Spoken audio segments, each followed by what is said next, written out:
Hello everyone, Silverstruck here. Welcome to the Silverstruck channel.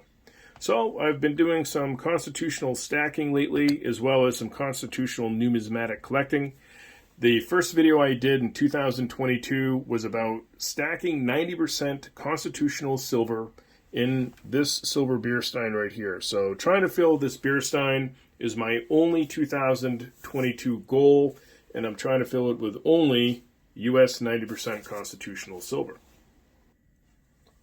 So that said, over the past few months, I have collected and stacked here some constitutional silver that I've been saving to add to the beer stein. All of the constitutional silver that we're going to put in this stein today actually came from an online auction from SC Stacker. So if you haven't checked out SC Stacker's online auction and you want to buy from members of the community, it's a great place to check out the online auction that SC Stacker puts out. So, a couple months back, maybe 6 weeks ago or so, I picked up this $5 tube, if you will. It's in a baggie, but $5 face worth of Merc dimes at 19 times face. I know there are some channels that have reported a little bit better deals than 19 times face, but that's as best as I've been able to find myself, and pretty happy picking up a lot of Mercs.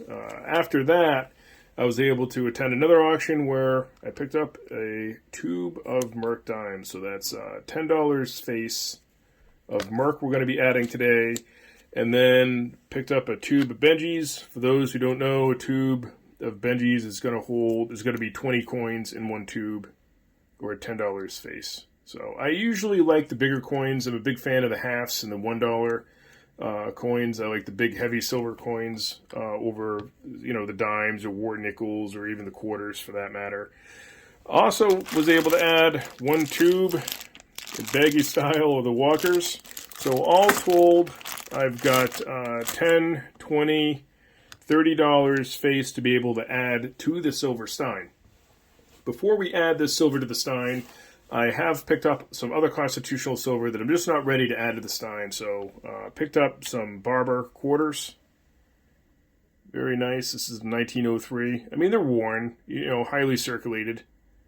But I love the design, and these are just super cool to look at. So they're getting harder and harder to find. The constitutional silver is kind of drying up a little bit.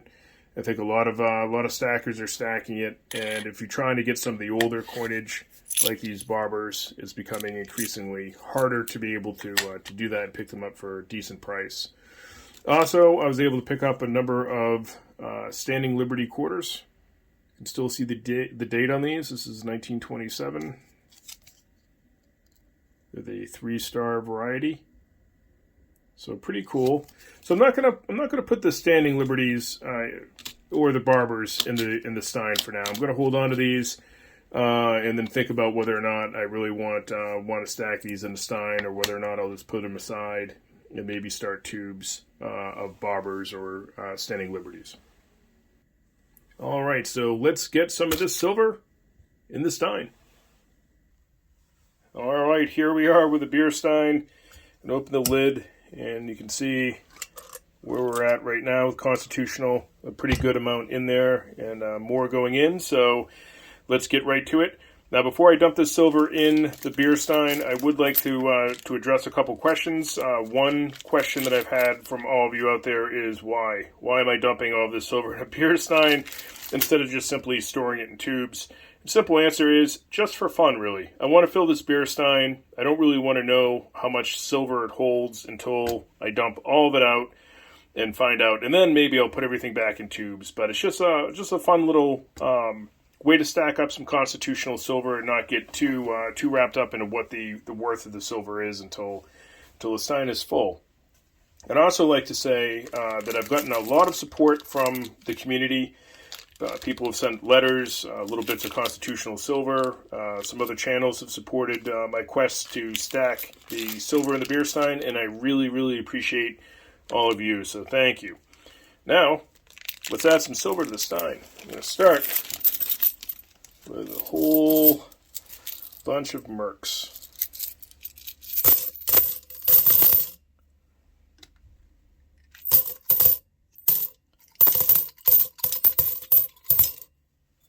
Excellent. I'm going to keep those tubes for later. And we got some Benjis. Nice. And last but not least, the walkers.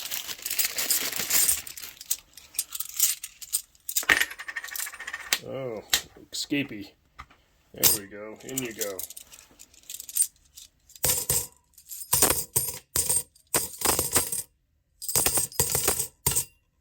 Awesome. All right, so here's a close-up of where we're at stacking the Stein. I'm going to say we're almost halfway up the Stein. There's still a lot more room to go.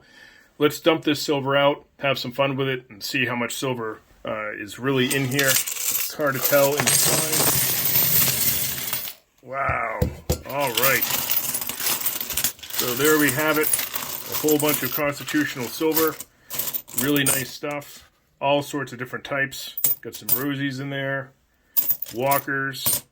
Benjis. Got some Washington quarters. We have all sorts of different constitutional. I think there are some standing liberties in here somewhere. Obviously, you know, we got our Merc dimes. So looking pretty good. That's a lot of constitutional silver. I'm pretty happy with that little hoard. That's a lot for me anyway. And just super excited to be able to keep focused on this stacking goal and keep going with this quest to fill the beer stein full of constitutional. So it's kept me more focused, and you know, normally I don't set stacking goals for myself. I just kind of stack what I like when I want to stack it, and so it's a little different. But I do like being able to stack with this beer stein. Alright guys, so now it's time for part 2 of the video, the numismatic side. Although it was an awful lot of fun, adding $40 face into that beer stein. So, numismatically, I was at my LCS today and had to start a brand new NGC container. So red is the new color I went with. My pickup at the LCS today was a 1964 90% Kennedy PF64 with a star for eye appeal, and just left the price tag on there just to make a point that these coins right now are very, very affordable and well priced, and I have a feeling that's going to change. So here's the only 90% Kennedy proof out there. The rest are 40% and then clad. So $35. I mean, how can you go wrong, right? So I picked up a 64 Kennedy. I didn't have a proof in the stack. And I've been working on my Benjis here.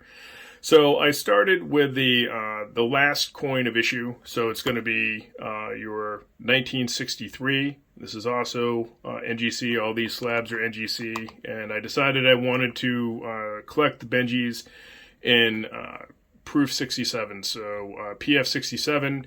I've been able to collect 8 of them so far, starting from the last year of issue down. So I have 1963 to the Type 2 1956. So I'll be working on 50 through 55 on the proofs and collecting all of these in NGC and all of them in PF 67. You can collect these in 68 or 69, but you know, they're very affordable in 67, and I just don't see the need to you know, spend that kind of money to try to get this coin in a proof 69. So, but if you want to, you can go out and be able to do that and collect your Benjis that way. All right, folks. So here we have it. Start of a brand new container, leading with the 1964 Kennedy that I just picked up, and so far ending with the 1956 Type 2. Proof 67 Benji. Really nice coin. Try to pick these up while you can, guys, before they get too far out of whack in price. Right now they're reasonable. So looking to fill this whole tube here with the rest of the Benjis that I need. Maybe a few others that I can find out there. So you'll have to let me know in the comment section. Are you stacking 90% constitutional? Or are you numismatically collecting any halves? I love hearing from you guys. As always, thank you so much for watching.